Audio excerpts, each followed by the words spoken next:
ओम नमः सिद्धिभ्य ओम नमः सिद्धिभ्य ओम नमः सिद्धिभ्य। नमो अरहन्ताणं नमो सिद्धाणं नमो आयरियाणं नमो वज्रायाणं नमो लोये सवसाहुनं।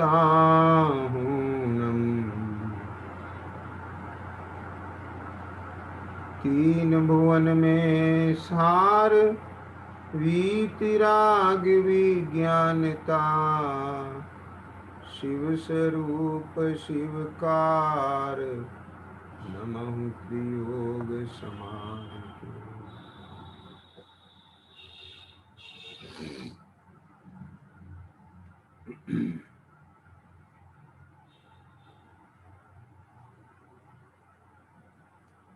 छेड़ाला जी ग्रंथ के आधार से अपनी चर्चा चल रही है और इसमें विगत दिनों से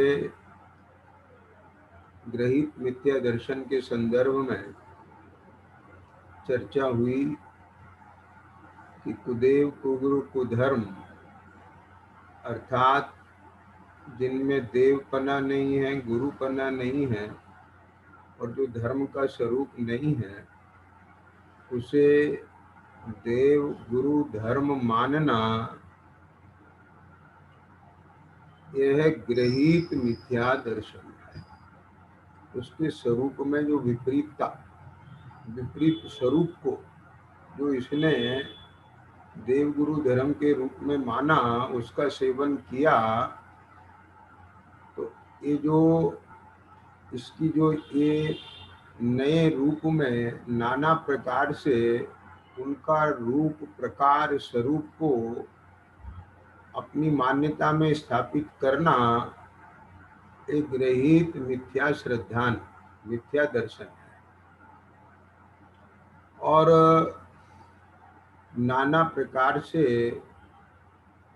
इसमें बहुत जीव नाना स्वरूप को कुल परंपरा से, समाज से देखा देखी ग्रहण करते हैं और उनके भीतर में उसके प्रति ऐसी आग्रह रूप पकड़ हो जाती है जैसे उस बंदर ने मटके में हाथ डाला और अपनी मुट्ठी चनों से बंद कर दी और उसे ऐसा लगता है कि इसने मुझे पकड़ रखा है, जबकि वास्तव में उस बंदर ने ही उसे मुट्ठी से चनों को बांधने के कारण उसे पकड़ रखा है।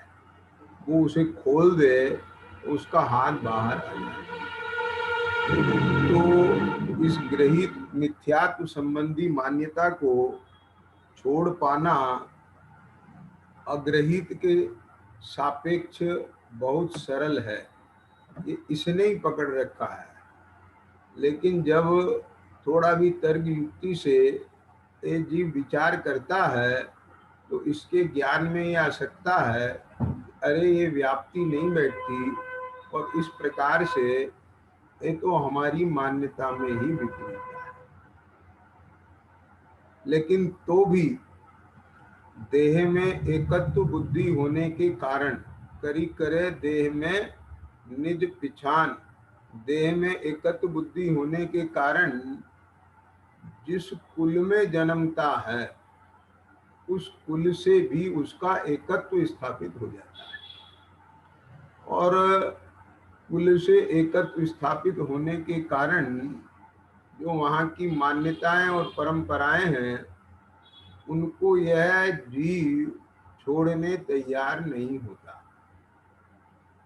किसी की होनहारी भली होती है तो उसको वहाँ से ये बोध मिल जाता है कि अरे ये तो सच्चा स्वरूप नहीं है। और इस प्रकार के भी अनेक उदाहरण अपने सामने आते हैं और इस प्रकार के परिवर्तन होते भी जीवों में देखे जाते हैं।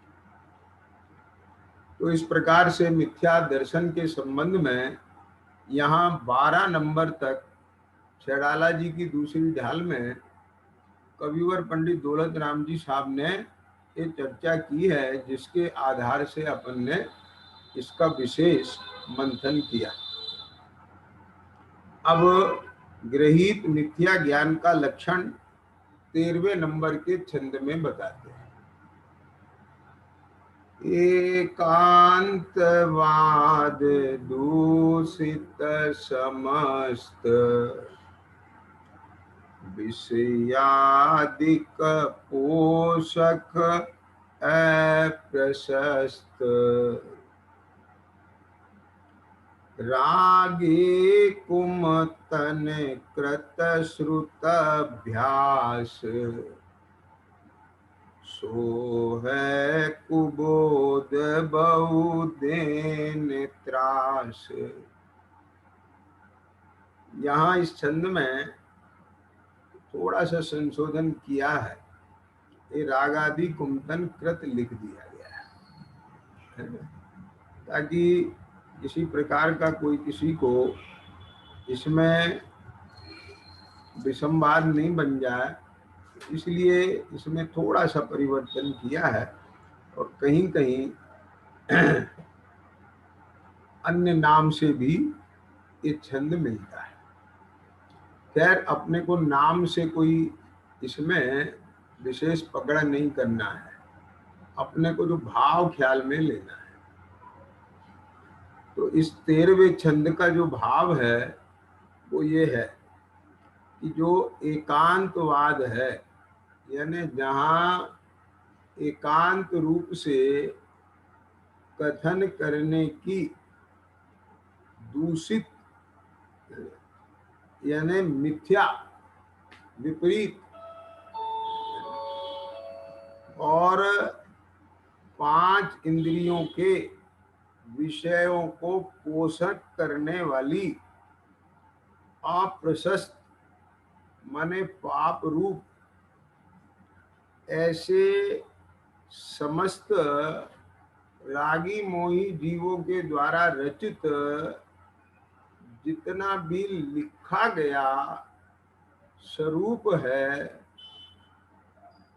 विवेचन है, किया गया विवेचन है, जिसको ग्रंथ कहें कि शास्त्र कहें, उनको उनका अभ्यास करना, पढ़ना, पढ़ाना, सुनना, सुनाना, उस पर उसको मानना, उसका आचरण करना, सो है कुबोध बहुद्रेन त्रास, वह सब मिथ्या ज्ञान है और जीवों को त्रास माने आकुलता देने वाला है, बहुत आकुलता का कारण है। तो इसमें कुल मिलाकर के जो भाव निकल के आया है वो ये निकल के आया कि जो मोही रागी जीवों के द्वारा लिखा गया, रचा गया जो भी कथन है, अब वो कथन किसी ग्रंथ और शास्त्र के रूप में ही मिलता है। लेखनी से जो लिख दिया जाए वो शास्त्र हो जाता है, ग्रंथ हो जाता है। तो वह सब कुछ जिसमें 5 इंद्री के विषय भोगों का पोषण दिखाया गया है और पाप भावों की चर्चा है, जिसमें वस्तु के एकांत एकांत तत्व को प्रतिपादित किया है, यानी वस्तु के सर्व धर्मों का जिसमें उल्लेख नहीं मिलता, एक ही धर्म को पकड़कर जिसमें कथन कर दिया गया है, वे सब जो ज्ञान है वो मिथ्या ज्ञान है और उसके फल से जो जगत के भोले प्राणी हैं, अज्ञानी जीव हैं, उनका कोई भला नहीं होगा। बल्कि वो ज्ञान उनके लिए आकुलता और दुख का ही कारण बनेगा। आगे ध्यान दें। तो यहाँ पर एक चर्चा आई। अब इस चर्चा को अपने लिए समझना है, अपने को। और मैं समझता हूँ कि जितने भी ये श्रोता हैं, उन श्रोताओं में उनको ये अच्छी तरह से स्पष्ट है कि कौन से ग्रंथ पढ़ने लायक है। देखो, जिन्होंने श्रावकाचार्य जी ग्रंथ का, रत्नकर्ण श्रावकाचार्य जी ग्रंथ का स्वाध्याय किया हो, तो उसमें बहुत अच्छी तरह से ये चर्चा पंडित सदाशिव दास जी ने टीका में की है, और आचार्य समदभद्र स्वामी ने इसके लिए श्लोक भी लिखा है। जहाँ सम्यक दर्शन अधिकार में उन्होंने आप्त की चर्चा की है, वहीं आगम की भी चर्चा की है। तो उसका मैं आपको बताता हूँ भाव क्या है। उन्होंने 9 नंबर के श्लोक में सच्चे आगम का लक्षण बताया है। तो उसमें उन्होंने सच्चे आगम के 6 लक्षण बताए, 6 विशेषताएं। अब इस 6 विशेषताओं को थोड़ा संक्षेप में मैं बताऊंगा। तो यहाँ कहते हैं कि शास्त्र कैसा होना चाहिए। जो यहाँ आया ना, श्रुत, श्रुत का अभ्यास, तो हमें कौन से श्रुत का अभ्यास करना चाहिए? हमें ऐसे श्रुत का अभ्यास करना चाहिए जो सर्वज्ञ वीतराग का कहा हुआ। तो अब इसे अगर हम थोड़ा सा लॉजिक से बात करें, तर्क न्याय से, कि साहब अगर वो सर्वज्ञ वीतराग का कहा हुआ नहीं है, तो जो अल्पज्ञ होगा और रागी द्वेषी होगा, वो क्या लिखेगा? आप ये बात समझिए ना जरा सा, कि स्थूल रूप से जो इंद्रिय के विषय हैं, उसके ज्ञान की पकड़ वहीं तक हो सकती है, एक बात। दूसरी बात, वो पकड़ भी होगी तो उसमें वो अपने कसाय के कारण, राग द्वेष के कारण, उसमें जरूर कुछ ना कुछ ऐसे टैग लगा देगा जिससे उसके वो राग द्वेष का पोषण होता हो।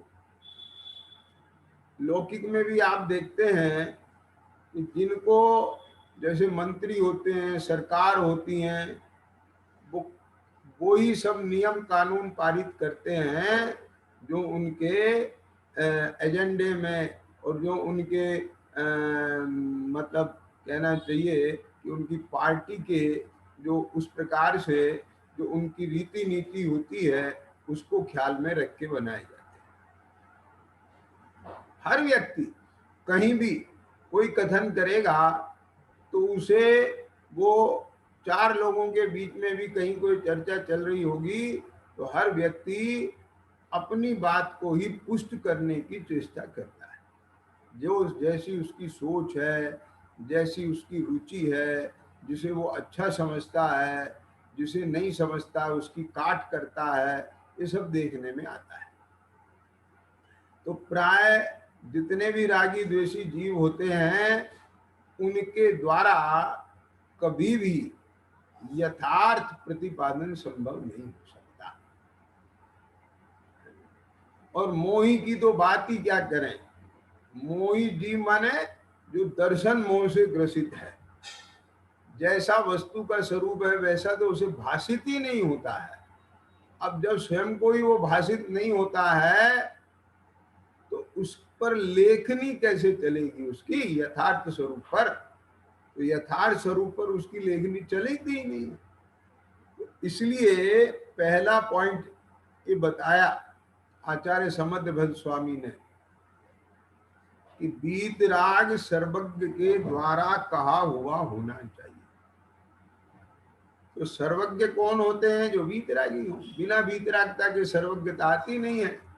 और सर्वज्ञ वे होते हैं कि जिनके ज्ञान में सभी पदार्थ युगपत प्रत्यक्ष भाषित होते हैं।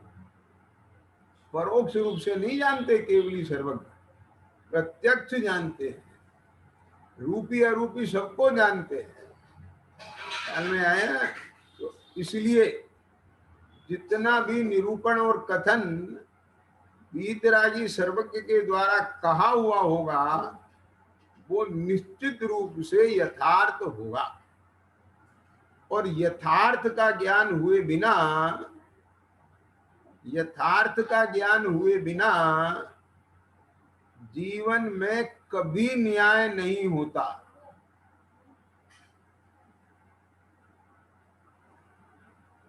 राजा को भी जब तक परिस्थिति, मनुस्थिति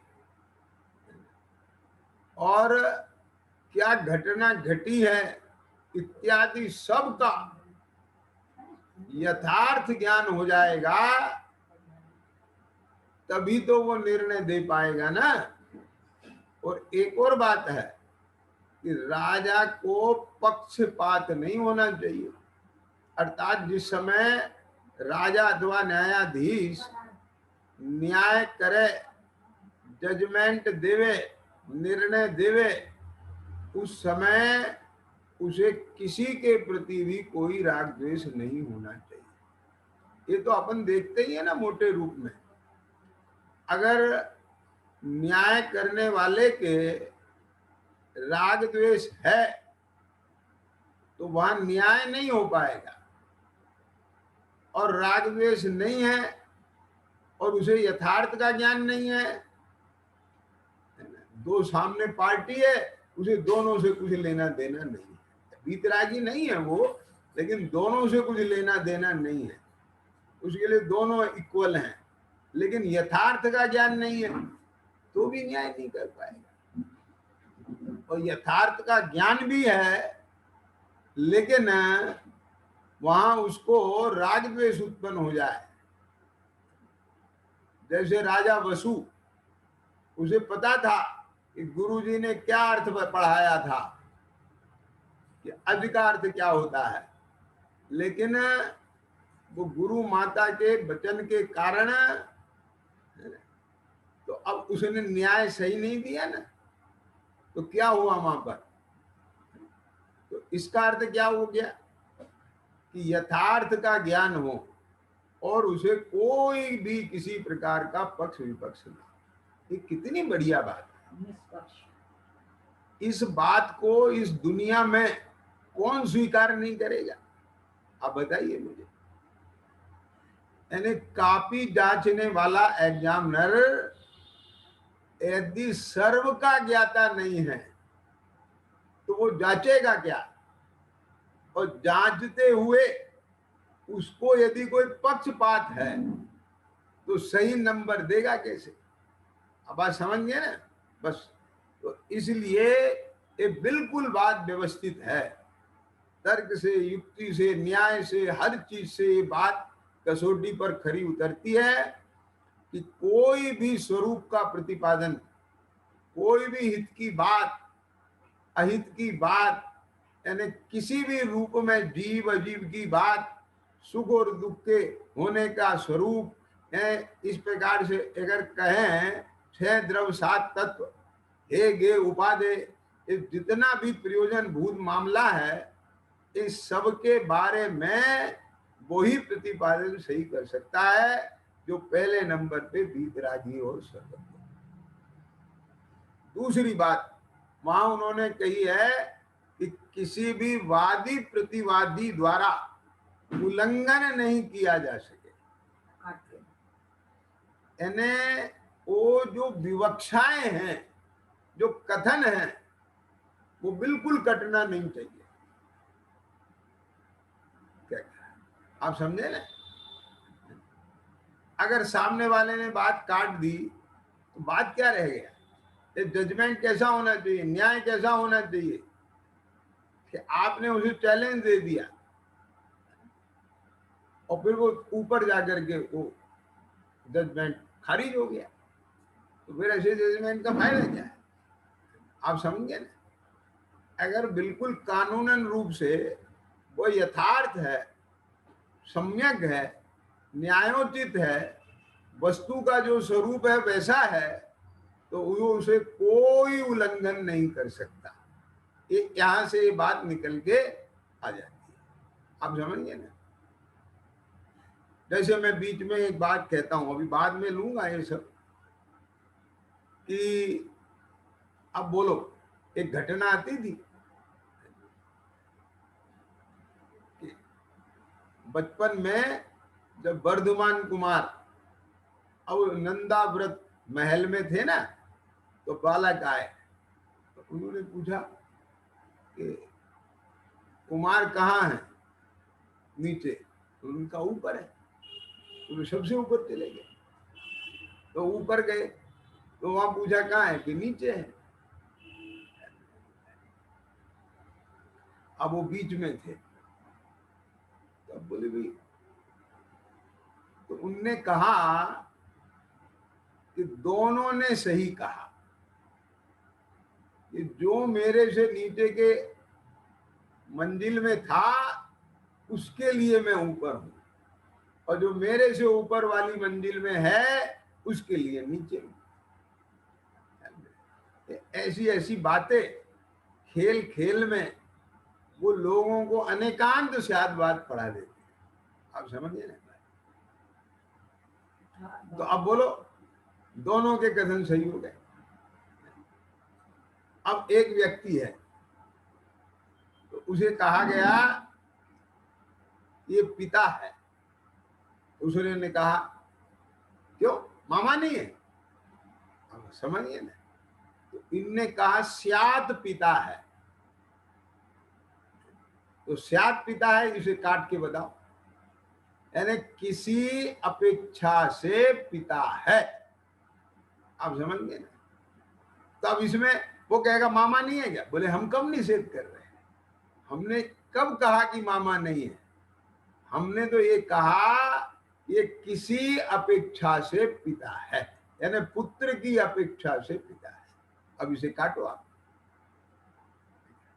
भांजे की अपेक्षा से मामा है, पत्नी की अपेक्षा से पति है, माँ बाप की अपेक्षा से पुत्र है।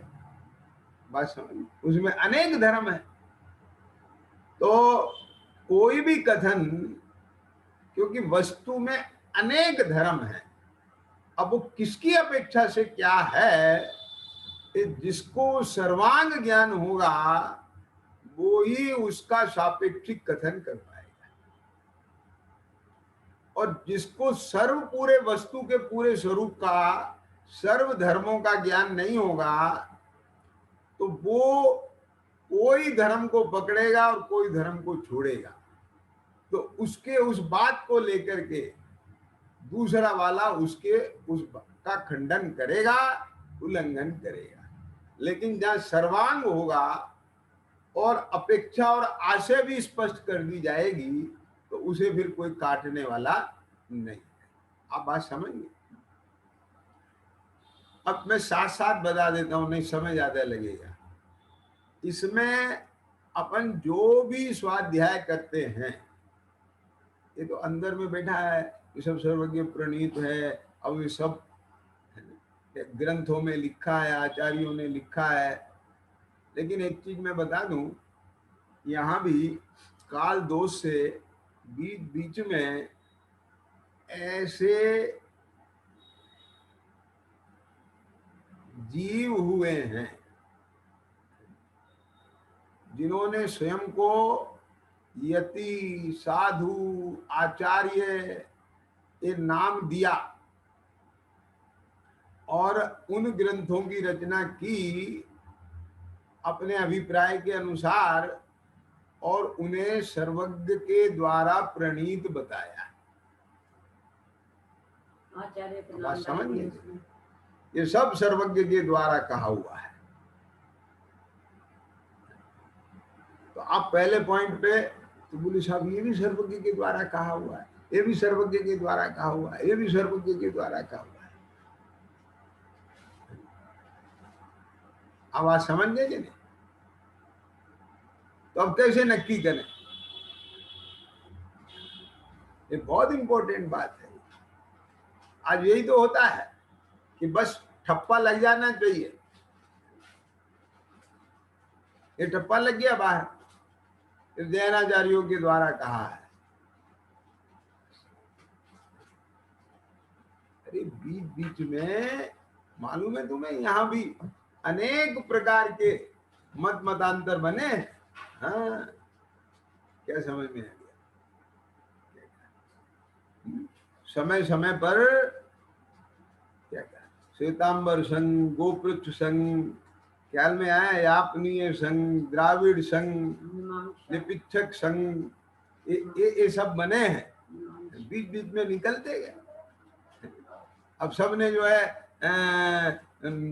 अपनी अपनी कषाय, अपने अपने मान्यता, अपने अपने भाव, अपने अपने अभिप्राय के अनुसार इधर उधर बदला और कुछ लोगों को अपने साथ में लिया, और बस ये सर्वज्ञ के द्वारा कहा हुआ है और भगवान महावीर द्वारा कहा हुआ है और उन्हीं का बिल्कुल असली उपदेश है। अब लिख दिया सब। तो इसलिए क्या कहा गुरु साहब, वो तो समझ में आता है, दिगंबर श्वेतांबर का भेद भी समझ में आता है, और भी समझ में आता है। तो दिगंबर नाम से भी लिख दे तो क्या करोगे? दिगंबर आचार्य का नाम भी लिख दे तो क्या करोगे बोले? तो यहाँ जो समदभद्र स्वामी ने 6 विशेषताएं बताई है ना, ये सबको ज्ञान में होना चाहिए।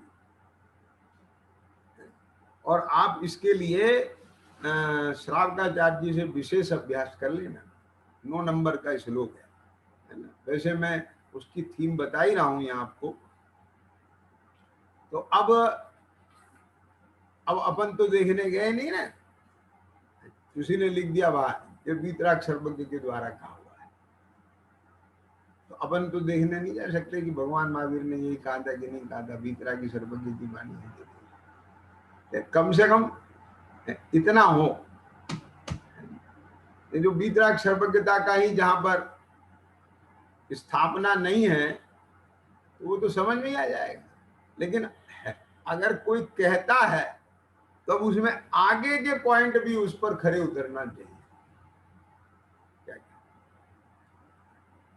तो यहां कहते हैं वादी प्रतिवादी द्वारा उल्लंघन नहीं किया जाए। ख्याल में आ गया कि नहीं? मतलब अनुलंघ्य हो, उल्लंघन नहीं कर सके, काट नहीं कर सके, खंडन नहीं कर सके, ऐसा। कोई अपनी बात को आधी अधूरी कहता है ना, तो सामने वाला पकड़ लेता है और सही आशय बताए, पूरी बात स्पष्ट कहे, तो अब काट के बताओ उसकी बात। ये तीसरा पॉइंट, प्रत्यक्ष और अनुमान द्वारा जिसमें विरोध नहीं आता। तो प्रमाण के 2 भेद हैं, प्रत्यक्ष प्रमाण और परोक्ष प्रमाण। तो उसमें अनुमान आप अपने ज्ञान में तर्क युक्ति से आगम की बात को जो लिखी हुई है उसको पूरी तरह से कसौटी पे कसें और आपको अनुमान में बात जचना चाहिए। अब अपने ज्ञान में नहीं जच रही है तो बोलो। अब मैंने जब वो पढ़ाया था ना मोक्ष मार्ग प्रकाशक जी, तो उसमें ये बात बहुत अच्छे से खुली थी कि एकांत में बैठ के विचार करता है, भगवान ऐसा कहते हैं, मुझे ऐसा लगता है,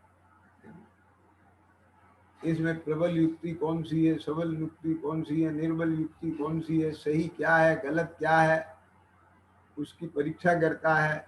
तो वहां मैंने एक बात कही थी, आपको ध्यान आ जाएगी अभी।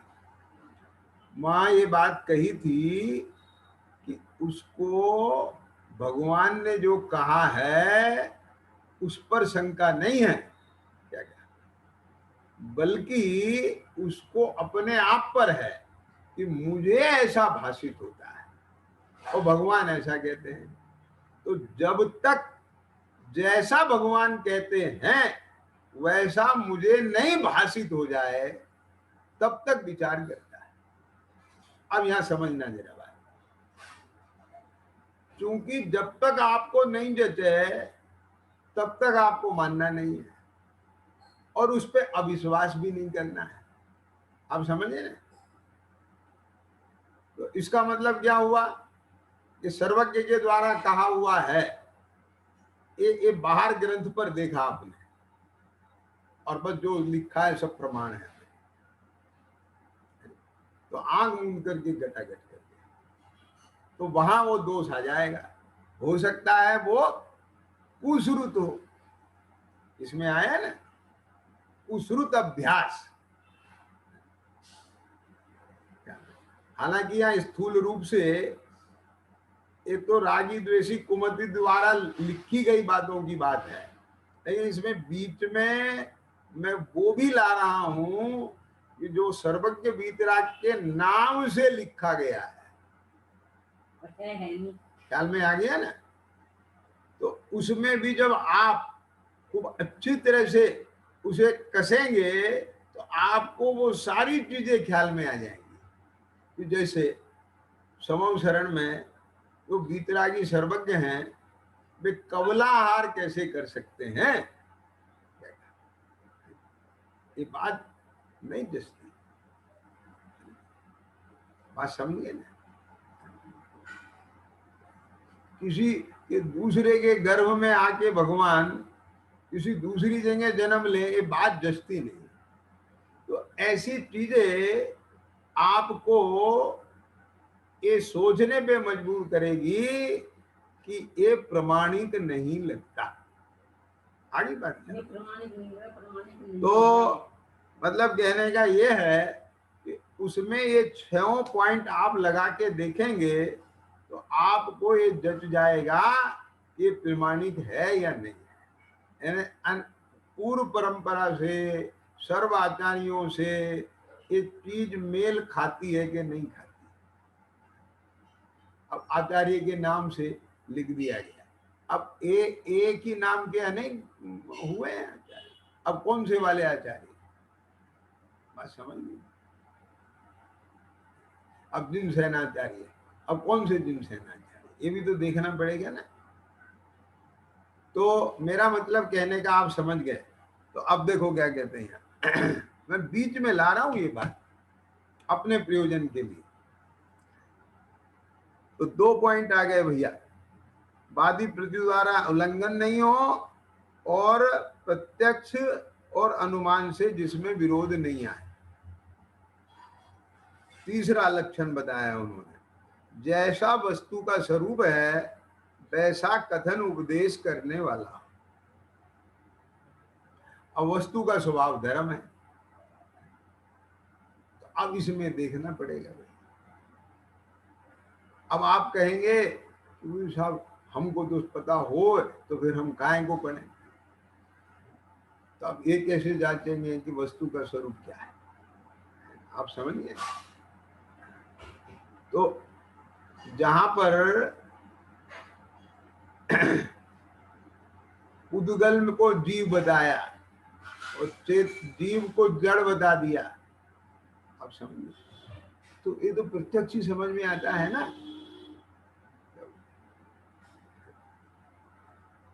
ये वस्तु सर्वथा ही क्षणिक है,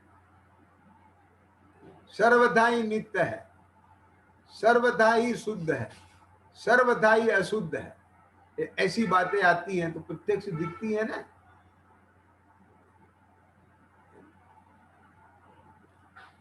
तो वस्तु स्वरूप ऐसा नहीं है।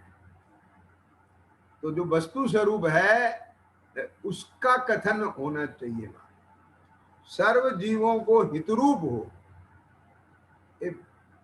इस लोक के एक इंद्री से लेकर के संगी पंचेंद्री तक के सब जीवों के लिए वो निरूपण, वो कथन सबके लिए हितकारक होना चाहिए। किसी के लिए हितरूप है और वो किसी के लिए अहितरूप है, ऐसा नहीं। जैसे मान लो मेघ बरसे और किसान की फसल खड़ी हुई है, गेहूं कटने के लिए तैयार है, तो वो उसके लिए अहित रूप है और कुम्हार खुश हो रहा है। अब कुम्हार के बर्तन तब के पक्के लगे हैं सूख के और बारिश बरस रही है, तो वो दुखी हो रहा है, और उसे किसान को चाहिए वो खुश हो रहा है।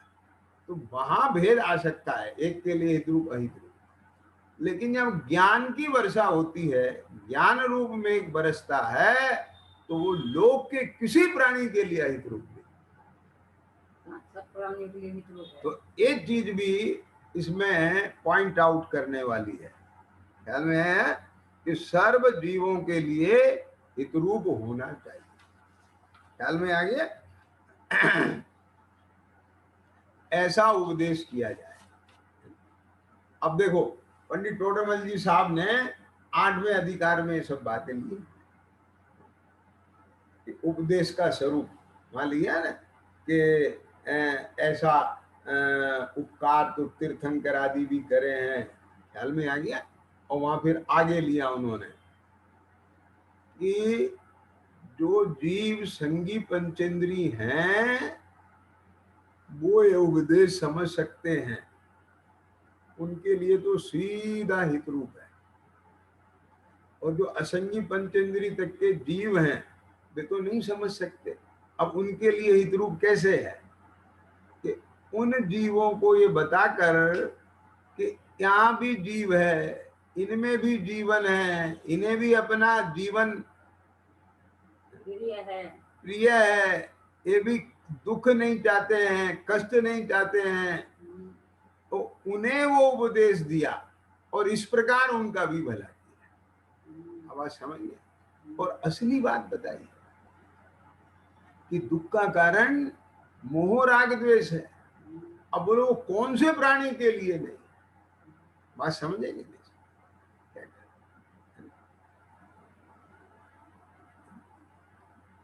मेरे पास में आज एक पत्रकार बंधु मिलने आए थे, तो किसी विषय पर ये बात आई, तो मैंने जब उन्हें क्षमा मणि का स्वरूप बताया, अपने 10 धर्मों का बताया, तो उन्हें बहुत प्रसन्न था। तो मैंने कहा एक बात बताओ कि जितने भी जगत के लोग हैं, आप और सब वो कहीं भी जाते हैं, कुछ भी करते हैं, कुछ भी होता है, उसका इंप्रेशन आता है कि नहीं आता है? इंप्रेशन माने छपना। आप मान लीजिए मेरे पास आए, तो आपकी अपेक्षा के अनुसार यदि यहाँ आदर नहीं मिला आपको, तो आप यहाँ से कुछ लेके जाएंगे, कोई इंप्रेशन ले जाएंगे, कोई भाव ले जाएंगे? हाँ बिल्कुल, तो छप जाता है, होता भी है। और यदि आपकी अपेक्षा से ज्यादा मिल गया तो कि तब भी ले जाएंगे। तो हमने कहा ऐसे इंप्रेशन आपके जीवन में सुबह से शाम तक कितने छपते हैं, क्या समझ में आएगा? कहने का नहीं छपते हैं। तो हमने कहा भाई इंप्रेशन फिर आपकी मेमोरी में आते हैं कि नहीं आते हैं? ये आते हैं। तो बोलो उनसे आप सहज होते हैं कि असहज होते हैं? आप समझ रहे हैं ना बात? दुखी होते हैं कि असहज होते हैं। तो बोले, मैंने कहा कि एक ऐसी विद्या, एक ऐसी पढ़ाई, एक ऐसी एजुकेशन जो किसी भी परिस्थिति में हमारे पर इंप्रेशन ना छापे, इंप्रेशन ना लाए, अप्रभावित पना रखे। बोली साहब ये तो बहुत गहरी बात है। तो बोले ये हो जाए तो फिर दुखी मिट जाए। तो हमने कहा इस पढ़ाई का नाम तत्व ज्ञान है। ख्याल में आ गई ना बात? तो कहने का मतलब ये है कि ये लोक के कोई भी प्राणी, कोई भी जीव जो दुखी है वो ये भावों से दुखी है, और उन सबको यदि कोई नाम दिया जाए तो उसका नाम मोह राग द्वेष है। आप समझिए, तो किसी भी जीव के दुख का कारण मोह राग द्वेष है। और जहां मोह राग द्वेष के अभाव की बात है और जिस स्वभाव में मोह राग द्वेष नहीं है उस स्वभाव के आश्रय की बात है, उसमें अपनेपन की बात है।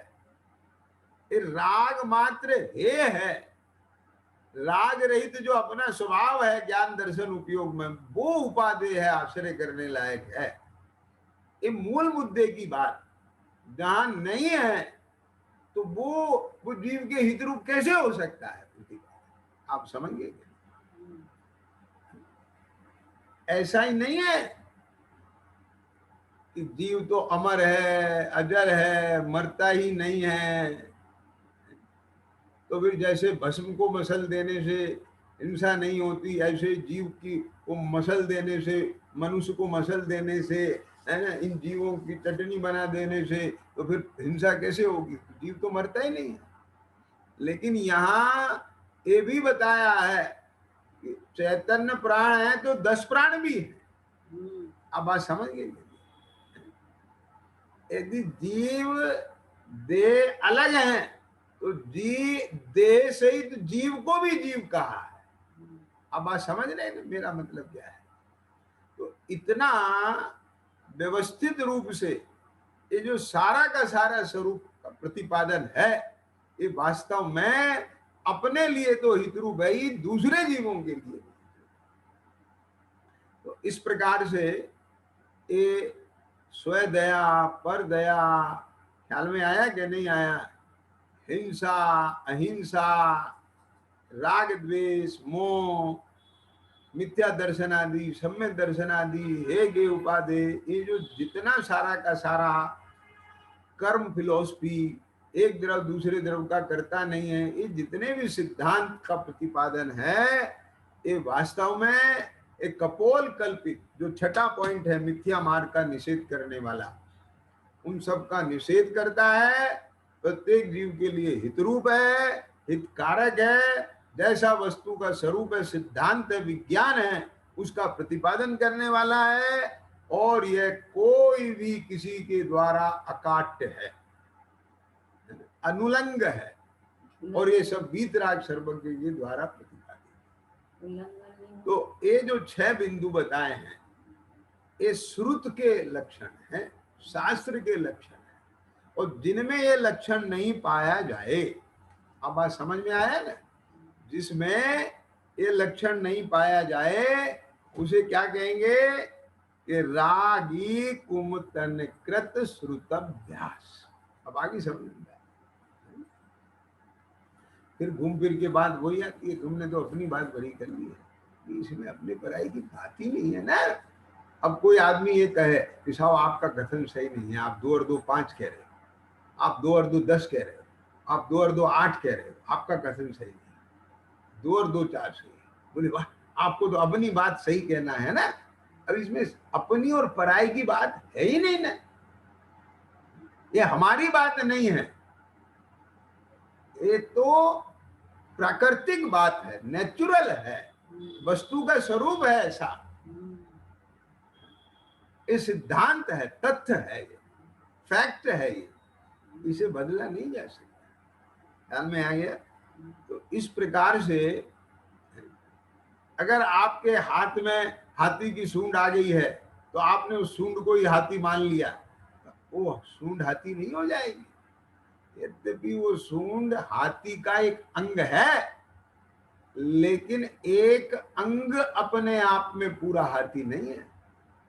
ऐसे ही अनेक धर्मात्मक वस्तु है, उसमें अनेक धर्म है, यद्यपि एक एक धर्म भले वो नित्यता है कि अनित्यता है, वो उसका धर्म है। अब किसी ने अनित्यता को पकड़ लिया, किसी ने नित्यता को पकड़ लिया, किसी ने शुद्धता को पकड़ लिया, किसी ने अशुद्धता को पकड़ लिया, तो वो अपने आप में पूरी वस्तु नहीं है, और उसके द्वारा आप पूरी वस्तु को प्राप्त कर भी नहीं सकते। और जब तक सर्वांग को आप प्राप्त नहीं करेंगे तब तक आपका प्रयोजन सिद्ध नहीं होगा। और प्रत्येक जीव का जो प्रयोजन है वो एक ही प्रयोजन है, दुख का अभाव और सुख की प्राप्ति। ख्याल में आ गया? देखो, कसाई की मंदता हो सकती है, आप अपने आप में आनंदित हो सकते हैं, आप अपने आप में प्रसन्न हो सकते हैं। क्यों? क्योंकि हर व्यक्ति, ध्यान से सुनना, जहां उसका अपनापन होता है, जहां उसकी अपनी मान्यता की पुष्टि होती है, तो आनंदित और प्रसन्न तो होता ही। अब वो प्रसन्नता और आनंद उसे मिल रहा है, इसका अर्थ ये नहीं है भैया कि वो आनंद और प्रसन्नता यथार्थ है। हाँ?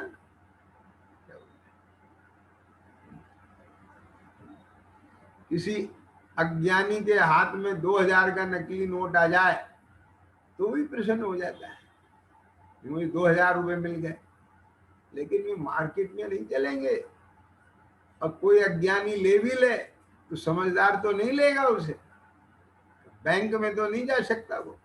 आप बात समझ गए ना? तो ऐसे ही यहाँ अपनी इन मान्यताओं को लेकर कोई प्रसन्न होता हो, कोई आनंदित होता हो, कोई उसे धर्म मानता हो, लेकिन सच्ची बात यह है उसके द्वारा इस जीव के अंतर के मोह राग द्वेष विकार नहीं जीते जा सकते। आत्मा से उनको अलग नहीं किया जा सकता। उनसे रहित जो आत्मा है उसके स्वरूप की प्राप्ति नहीं की जा सकती। आप बात समझ लीजिए। एक उन राग द्वेष विकार, ये तो आत्मा ऐसी ही है, ये मान लेगा तो भी उसे राग द्वेष रहित आत्मा की उपलब्धि नहीं होगी। और बोले राग द्वेष मोह तो आत्मा में है ही नहीं, ख्याल में आया ना? लेकिन आत्मा के साथ में तो जो राग नामक कर्म है, अब उसका तो उदय आएगा और वो उसके विपाक का अनुभव करेगा। तो अनुभव करेगा तो उसे उसका वेदन, तो भी उसे राग रहित अपने ज्ञान स्वभाव का वेदन नहीं हुआ, तो आत्मा की उपलब्धि नहीं हुई। बात समझ गए कि नहीं?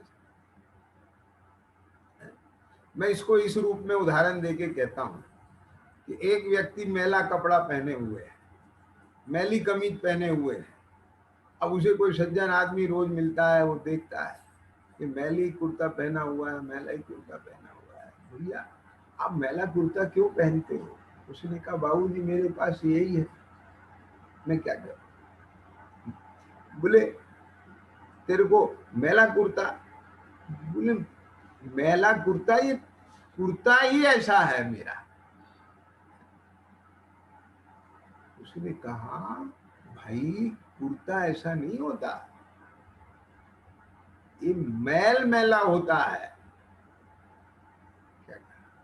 कुर्ता कभी मैला नहीं होता। अच्छा, बोले मैं तो यही सोच रहा हूँ, मेरा मैं क्या करूं, मेरे पास ऐसे ही कुर्ता है। बोले कुर्ता मैला नहीं होता, मैल मैला होता है। अब कुछ दिन बाद फिर मिला, फिर वही कुर्ता पहने। तो उसने कहा कि मैला कुर्ता क्यों पहने हो? तो उसने उसे जवाब दिया, बोले आपने ही तो कहा था ना कि मैल मैला होता है, कुर्ता मैला नहीं होता है। तो उसने समझाया कि भाई इसका अर्थ यह है कि ये मैल बाहर से आके चिपका है, ये कुर्ते में नहीं है, इसको साबुन पानी से दूर किया जा सकता है। तो साबुन लगा और निर्मल पानी से धो और साफ कपड़ा कुर्ता पहन, उसका सुख ले। वेद ज्ञान साबु भयो समरस निर्मल नीर, धोबी अंतर आत्मा धोवे निज गुण। तो ऐसे जहां पर इन्हें वस्तु के सार ख्याल में आया ना, स्वरूप को जानकर और वहां प्रयोजन साधने के लिए मुख्य गौण करने की जहां कला है, ऐसा अनेकांत और स्यादवाद से रंगा हुआ जो वास्तव में कथन है, निरूपण है, वो सर्व जीवों के लिए हितकारी है और वही मिथ्या मार्ग का निषेध करने वाला है। अब क्या मतलब हुआ इसका? इसका मतलब भाई साहब ये हुआ कि अगर आपके पास असली माल भी है लेकिन आप उससे वो प्रयोजन सिद्ध नहीं कर पा रहे हो जो करा जाना चाहिए और जो उससे किया जा सकता है, क्या क्या मेरा मतलब समझ में आ गया कि नहीं आया? क्या क्या और उसे पढ़ करके भी किसी में निश्चयाभास खड़ा हो गया, किसी में व्यवहाराभास खड़ा हो गया, किसी में उभयाभास खड़ा हो गया, तो फिर है तो वो सुसु सम्यक सुर, लेकिन उसने उसको अपने लिए बना लिया शास्त्र को शस्त्र और घात कर लिया उसने। तो बोलो यानी वास्तव में जो एकांतवाद से दूषित हैं वे तो हैं ही, अब आप समझेंगे। लेकिन जिसने अनेकांत धर्मात्मक वस्तु को न जानकर, जिसमें निरूपण भी है और उसने उसको नहीं समझा, नहीं पहचाना और प्रयोजन को कैसे मुख्य गौण करके साधना है, ये विधि और कला उसको नहीं समझ में आई और उससे उसने अपना प्रयोजन नहीं साध पाया, तो क्या करा उसने? तो उसने वही फिर अपने भीतर की मिथ्या मान्यता को पुष्ट कर लिया। कैसे कर लिया? बोले निरूपण तो वो शास्त्र के अनुसार ही करता है और शास्त्र के सारे कोटेशन निकाल निकाल करके रखता है। कि रखता तो है, अब वो कोटेशन ऐसे ही है कि पहने तो मैला कुर्ता है और वो बात तो सच्ची कह रहा है। हाँ साहब, मैल मैला है, कुर्ता मैला नहीं है, मैल ने कुर्ते को छुआ नहीं है, कुर्ते ने मैल को छुआ, बात तो सच्ची है ना? नहीं आया कि नहीं आया? लेकिन इसका आशय क्या है? क्या कहा? और जिसने जब उसने ये बात कही तो उसने कहा क्यों, कुर्ता ही तो मैला है। तब इन सबके आशय जो पकड़ ले और उसका जो प्रयोजन है वो समझ ले और फिर उसे साध ले, वो अपना दुख मिट पाएगा। अब बात समझ में आई है कि नहीं? देखो एक बहुत इंपॉर्टेंट बात लिखी है, सो है कुबोध बहुदेन त्रास, त्रास माने दुख, कष्ट, आकुलता। तो सा विद्या या प्रति समय सम्यक आनंद प्रदायते, क्या कहा? आनंद प्रदायते नहीं बोल रहा हूं मैं यहां, क्योंकि हिंसानंदी भी होता है, आनंद हिंसा में भी मानते हैं लोग, चोरी में करके भी आनंदित होते हैं, परिग्रह के संग्रह में भी आनंदित होते हैं। आनंद का भोग करना ये अलग बात है, लेकिन वो आनंद का आधार क्या है ये इंपॉर्टेंट बात है। अब आप समझ गए ना, आनंद का आधार किसके आश्रय से आया है? तो सा विद्या वही विद्या है, वही ज्ञान है, वही एजुकेशन है, वही लर्निंग है। सा विद्या या प्रति समय सम्यक आनंद प्रदायते। सम्यक आनंद क्या होता है? तो बिना राग द्वेष। ज्ञान का स्वरूप क्या है? जाने, कैसा जाने? यथार्थ जाने और राग द्वेष रहित होकर जाने। आत्मा ज्ञानम स्वयं ज्ञानम ज्ञानादन्य करोति। जो ज्ञान है सो आत्मा है, आत्मा है सो ज्ञान है। मैं ज्ञान स्वरूपी हूं और वास्तव में वही आत्मा सुखी है जो अपने स्वभाव में रूप है, अर्थात ज्ञान जानता है, जानना उसका कार्य है। क्या जानना? जैसा स्वरूप है वैसा जानना। में है तो जैसा स्वरूप नहीं है वैसा भास रहा है मिथ्यात्व के निमित्त से, तो वो सब कुज्ञान है, वो सब मिथ्या ज्ञान है। अब बात समझ में आ गई? तो वास्तव में सा विद्या या प्रति समय सम्यक आनंद प्रदायते, वही विद्या है जो प्रति समय जीव को सम्यक आनंद की अनुभूति कराए। ख्याल में आया? इसलिए जो ग्रहित मिथ्या ज्ञान है उसकी जो ये परिभाषा दी है ये बिल्कुल सटीक है कि जो भी रागी द्वेषी मोही के द्वारा लिखा हुआ होगा, रचा हुआ होगा, वो वास्तव में वस्तु स्वरूप को यथार्थ नहीं कह पाएगा। उसमें वादी प्रतिवादी द्वारा उल्लंघित भी हो जाएगा। ख्याल में आया? कहीं तो हिंसा को अधर्म बताया जाएगा, कहीं हिंसा को पुष्ट किया जाएगा, कहीं तो है ना ये विषय कषाय दुख रूप बताए जाएंगे, कहीं विषय कषाय का पोषण कर दिया जाएगा। तो इस प्रकार की चर्चाएं उसमें यद्वा तद्वा देखने के लिए मिलेंगी। तो वो अपने आप में जीव के लिए हितरूप नहीं है, और वो ज्ञान कहीं ना कहीं किसी ना किसी प्रकार से, जैसे कहते हैं ना, क्या कहा कि आधा अधूरा ज्ञान है ना, तो वो ज्यादा घातक होता है, मिथ्या ज्ञान ज्यादा घातक होता है। ख्याल में आ गया? इसलिए यहाँ पर उससे बचना चाहिए। ख्याल में आया?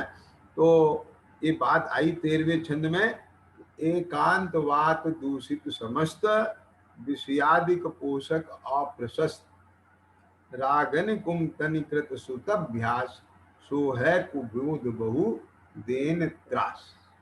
तो ये तो सब स्पष्ट रूप से जो कुश्रुत है उसके लिए कहा ही है, लेकिन जो सम्यक श्रुत भी है और उसे पढ़कर के भी यदि उसमें से सर्वांग वस्तु को ज्ञान में लेकर और उसमें यह जीव प्रयोजन साधने के लिए मुख्य गौण करने की कला उसके पास नहीं है। ख्याल में आ गया ना? और उस मुख्य गौण की कला को ग्रहण करके और वो अपना दुख का भाव करके सुख की प्राप्ति नहीं कर पा रहा है, और वहां भी निश्चयाभास, व्यवहाराभास इत्यादि अनेक आभास खड़े करता है, और वो अपना मोह राग द्वेष का शोषण करके वो सम्यक दर्शनादि और मोक्ष मार्ग को प्राप्त नहीं हो रहा है, तो वास्तव में वह भी अंधकार में ही भटकता है। वास्तव में ज्ञान वो प्रकाश का सूचक है, और सम्यक ज्ञान रूपी सूर्य हमारे जीवन में प्रकाशित होना चाहिए, ताकि जो है वो जो अनादिकाल का मोहांधकार है वो मिट पाए। ख्याल में आया? तो इसमें से अवन सब जीवों को भी अपना प्रयोजन साधने की चर्चा मैंने इसमें बीच में ली है।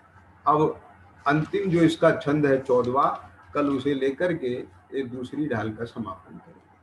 सहजानंदी शुद्ध स्वरूप अविनाशी में आत्म